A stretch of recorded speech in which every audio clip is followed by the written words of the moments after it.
नमस्कार दोस्तों। कहानियां हमें नई नई सीख देती है। बच्चों में अगर अच्छे अच्छे संस्कार सींचने हो तो कहानियां सबसे अच्छा जरिया बन सकती है।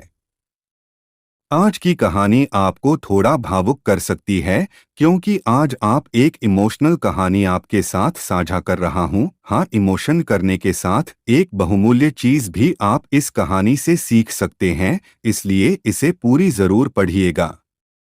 एक बूढ़े भिखारी। अनोखी कहानी। हर दिन एक भिखारी दरवाजे के पास आकर भीख मांगता था, और घर का मालिक हमेशा घर के बाहर आते ही उसे देखकर फिर जाया करता। कई बार उसके लिए गालियां भी बकता। वो कहता, तू जिंदा ही क्यों है? पूरी जिंदगी ऐसे ही भीख मांगेगा क्या? धरती का बोझ क्यों बना बैठा है? और कभी कभी उस भिखारी को गुस्से में वह धक्का भी मार दिया करता। इतना कुछ हो जाने के बावजूद भिखारी के मुंह से सिर्फ यही निकलता कि भगवान तुम्हारे पापों को माफ करे। एक बार सेठ को धंधे में बड़ा नुकसान होने की खबर मिली। सेठ बहुत परेशान था कि तभी उसके दरवाजे पर वही भिखारी आया। गुस्से में अपना आपा खोते हुए सेठ ने उस भिखारी को पत्थर दे मारा। पत्थर लगने के कारण भिखारी का सर फूट गया और उसके सर से खून बहने लगा। फिर भी दर्द से कराहते हुए भिखारी ने इतना ही कहा, भगवान तुम्हारे पाप को माफ करे। भिखारी वहां से चला गया। सेठ सोच में पड़ गए। भिखारी को पत्थर मारा, फिर भी उसने सिर्फ प्रार्थना की। सेठ का गुस्सा शांत हुआ। सेठ का मन हुआ भिखारी का रहस्य जानने के लिए। सेठ ने भिखारी का पीछा करना शुरू कर दिया। भिखारी जहां जहां जाता सेठ उसके पीछे जाता। सेठ ने देखा कि कोई उसको खाना देता, कोई उसको मारता, कोई अपमानित करता तो कोई गाली देता। लोग भिखारी के साथ चाहे जैसा व्यवहार करते, लेकिन भिखारी सबके लिए एक ही प्रार्थना करता, भगवान तुम्हारे पाप माफ करें। अब रात होने को आई थी।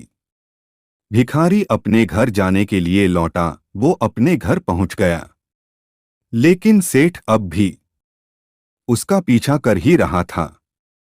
एक पुरानी टूटी हुई खटिया पर एक बूढ़ी औरत लेटी हुई थी। काफी कमजोर और बीमार लग रही थी। वह भिखारी की पत्नी थी।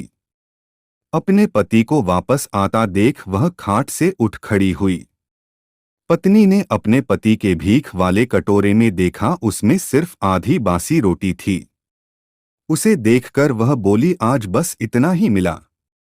और हाँ, आपके सिर से खून निकल रहा है, ये चोट कैसे लगी? बूढ़ा भिखारी बोला, आज बस इतना ही मिला, किसी ने कुछ दिया ही नहीं। सबने गालियां दी और एक नए पत्थर भी फेंका, इसीलिए मेरा सर फट गया।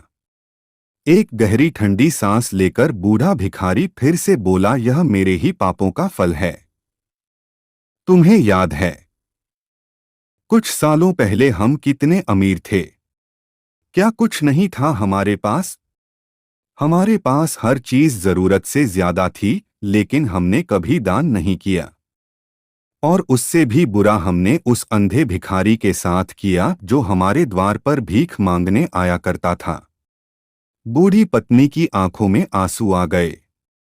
वह बोली, हाँ, हम उस बेचारे अंधे के साथ बहुत बुरा करते थे। उसका अपमान करते थे। उसे खाने के लिए रोटी की जगह कागज दिया करते। उसका मजाक उड़ाया करते और कभी कभी मारा भी करते।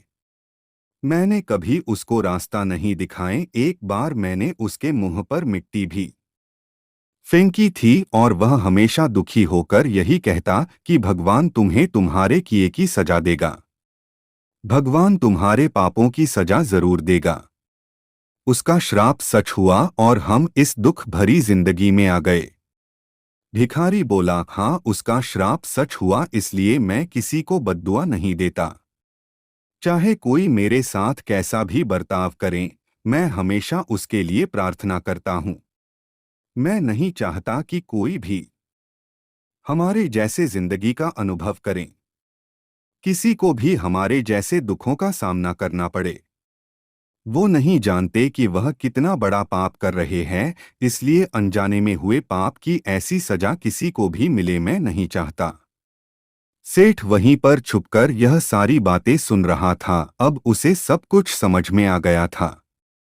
भिखारी और उसकी पत्नी ने वह आधी रोटी मिल बांट कर खाएं और भगवान को धन्यवाद बोलकर सो गए। अगले दिन बूढ़ा भिखारी फिर से भीख मांगने गया। सेठ के घर के पास जाते हैं। सेठ ने पहले से गरम रोटियां उसके लिए निकाल कर रखी थी। उसे देते हुए सेठ विनम्रता से बोला, माफ कर दीजिए बाबा, उसे बहुत बड़ी गलती हो गई। बूढ़ा भिखारी बोला, भगवान तेरा भला करे। इतना कहकर वह आगे निकल गया।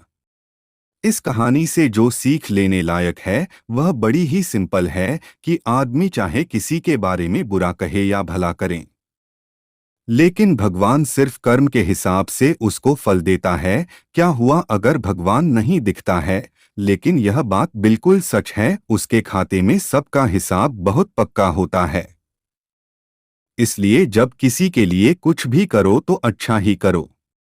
Thanks for watching.